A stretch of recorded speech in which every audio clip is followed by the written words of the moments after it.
Hello and welcome. I'm Josh Applebach, coach at Campo Verde High School, and today I'm joined by Grand Canyon University cross country head coach Sara Slattery. Today we're going to be talking a little bit about what Sara has brought to the program at Grand Canyon University, and I'm really delighted to have you on the phone with me today, Coach. Thanks for your time. So, just really briefly, can you give me just a couple minutes on your running background that kind of led you into coaching? I grew up in Phoenix. I actually started.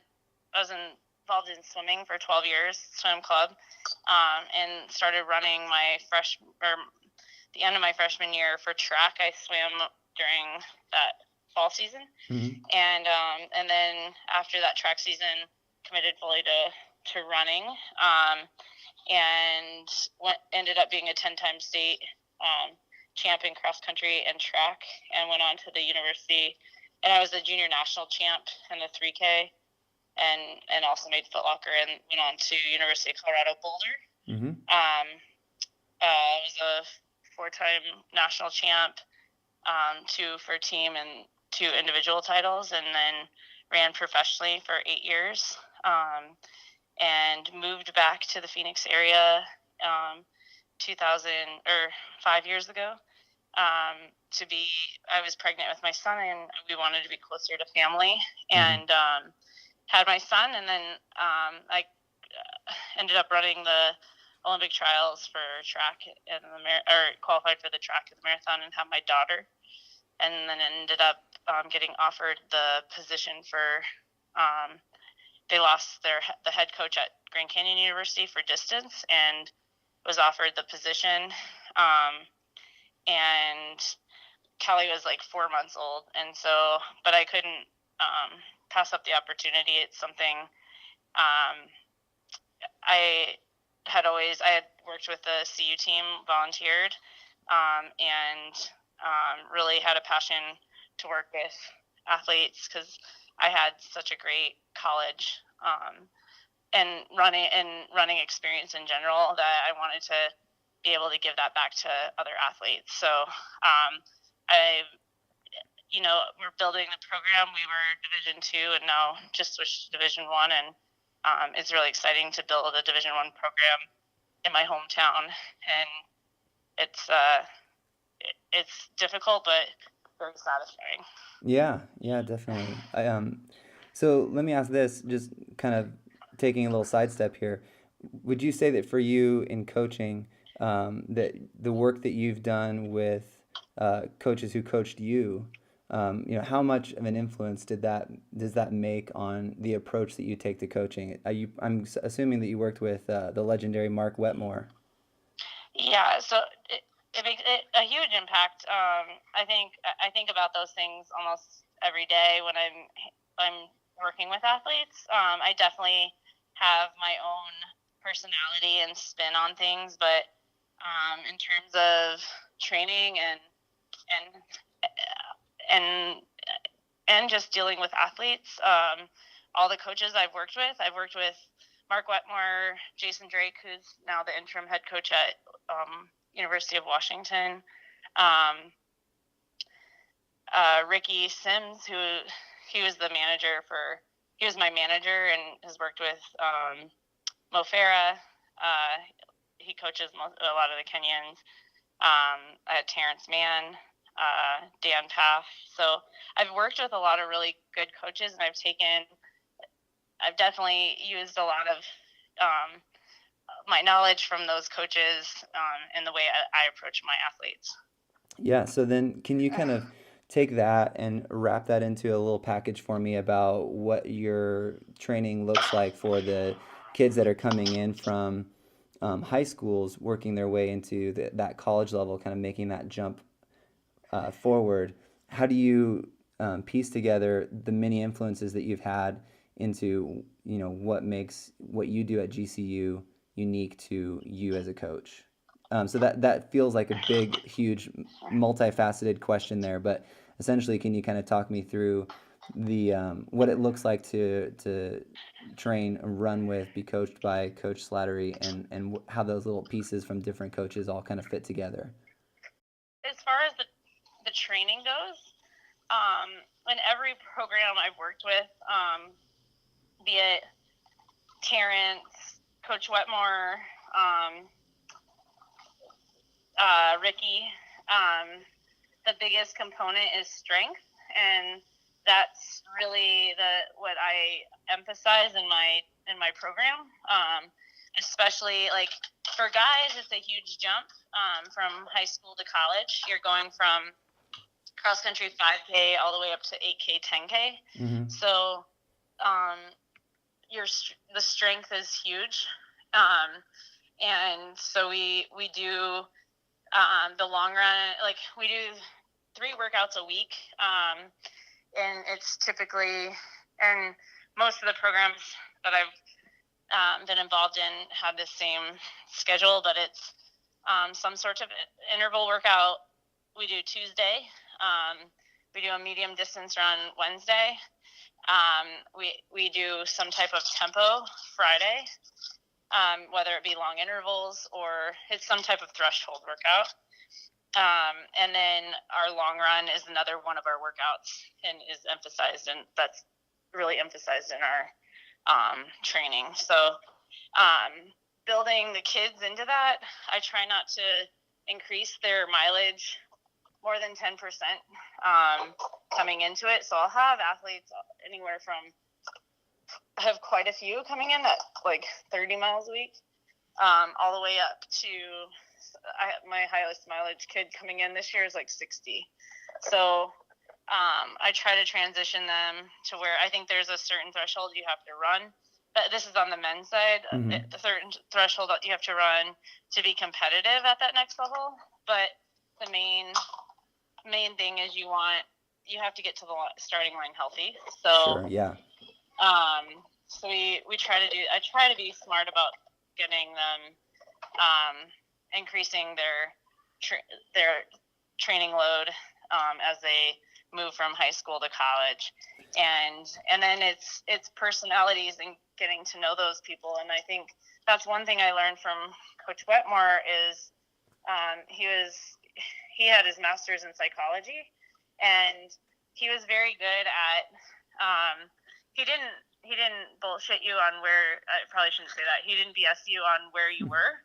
He was very straightforward, but when you were ready to run, he made you very confident in your strengths and ready to race and optimize like your fitness level. So there were I can't name a time where I had a bad race really under Coach Wetmore. He always had good race plans for you and made you very confident going in and confident in the plan that you had going for that race. So I think about that a lot with my athletes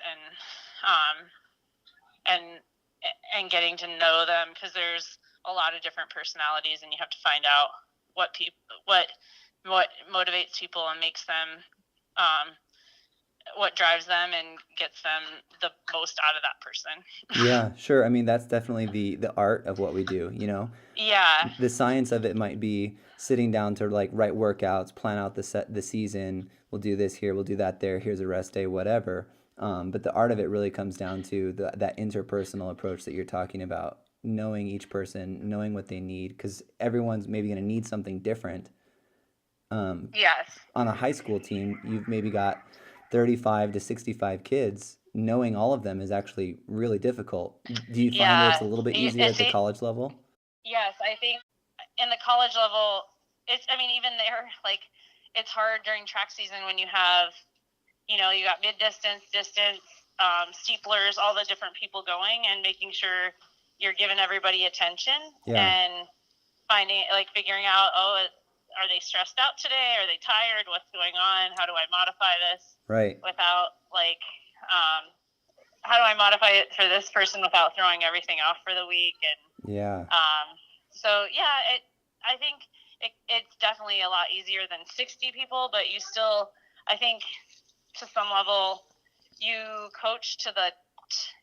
kind of have to coach to some of the top athletes, and you have to have different groups. So like the kids that aren't gonna, like in cross country, maybe aren't gonna score this year, it's a building phase and getting them ready and making them confident at that, like at some of the smaller races and just building them up. Mm-hmm. But you still have to give your most attention to your top kids, without making those other, the kids that are building up feel like they're not contributing, Sure. because there's Yeah. a different goal for them at that point, and that they're gonna, like for the guys, it's gonna take a year or two for them to be big, big contributors. So they just have to know that in their mind. And Right. I think that's the hardest part when you're transitioning from high school to college, is having that long-term approach, because it's a big jump. Sure. And those Like kids. girls, it's a little easier to make that jump. Guys, it takes a little bit longer. Yeah. And do you suppose that's like a psychological thing, or do you think it's even just the fact that high school seniors probably still have more maturation and more to sort of grow? It seems to me that high school senior girls, sorry, I should have clarified, high school senior girls um, maybe have more reached a maturation peak, so to speak. Yeah, they like definitely the guys. I think it's partly the distance that they run. Like girls move from 5K to 6K, so one, they're not having to make a huge jump, because you don't see a lot of freshman girls running the 10K. Mm-hmm. Some of the top girls will jump in and be competitive at that, but that's usually an event that they acquire to later. The men like have to do that right away, and so that's hard, like right away in cross. So that, I think that's the hardest, Mm-hmm. hardest thing. Like the girls can jump in and run 6K pretty easily. They just have to jump up 1K. Mm-hmm. Guys, they have to jump up 4K, which, yeah, one, their bodies haven't fully matured. Definitely, I've seen that with a lot of my athletes change. Like by their junior year, they're a lot different than they were their freshman year. Mm-hmm. But yeah, the girls mature a little earlier, and they don't have to make that jump as that big of a jump going in. Mm-hmm. You're at a spot with the GCU program jumping up to D1 where building a program is kind of an emphasis. I'm gathering based on a couple of things that you said at the beginning here. For a lot of high school programs, it's maybe the biggest. This is just I guess, a conjecture that I have is that almost any high school in Arizona could, put together a team that could probably win the state championship on any given year. But it's just a matter Yeah, of recruiting those kids to the team to actually draw them away from whatever else it is that they're doing. And so I wonder if for a lot of high school coaches, the biggest hurdle might just be recruiting kids to come and do cross country. So for you and your experience in sort of building a program, are there any sorts of things that you've learned in the last few years of being at GCU that you identified as sort of like a key to building a program? I think the biggest hurdle is probably, yeah, recruiting the right athletes. For me, like we're a family, we're very close. It's more of a family approach with our team. Outside of like our races every weekend, we're doing things as a group, and I want kids that have that mindset that they want to put in that work, because distance running isn't glamorous. It's it and having, when they go off to college, it's having, you're away from your family for the first time, doing things on your own, and the team becomes very important. It's your family away from your family, Mm-hmm. and so your teammates make you accountable. One, I'm going to be hard on them. I see myself as almost a second parent when it comes to making sure they're not only performing well, but as a person, or as an athlete, but as a person and as a student. And so I'm really like I'm hard on those kids, and I want to see the best out of them. So I'm trying to find kids that want to put that time and effort in, have fun. We still have a lot of fun as a group, and finding that right fit where you get we have we only have 15 and 15, so I try to make sure that we have kids that mesh well together, want to work hard, and we're trying my goal in the next 3 to 4 years is take a team to nationals. And so we're building something, and we want to find athletes that are excited about building something. That's great. Yeah, I think that you know what you said about helping the kids connect with one another to build that family away from home. I'm sure that that means the world to those athletes. So I admire that. That's really cool. You know, it's beyond just the training of it, is putting together, you know, a team that feels like a family. That's huge. Yeah, definitely, and that's what it was for me at CU. Like, um, my teammates in college are some of my best friends today, and I want these athletes to feel the same way about they're not all going to get along, but they all respect each other. Like, just like I'm sure you fight with your brother or sister, but that's the same thing. Like, they respect each other and they'll look out for each other and hold each other accountable and make them. It's more fun when you can do it with some of your family and your best friends. So that's kind of what we're trying to do. Yeah, that's cool. I really appreciate that. That's awesome. Hey, I want to thank you so much for taking a moment to speak with me. I really appreciate it. No, it's an honor to be asked. And if you ever need anything else, Josh, let me know.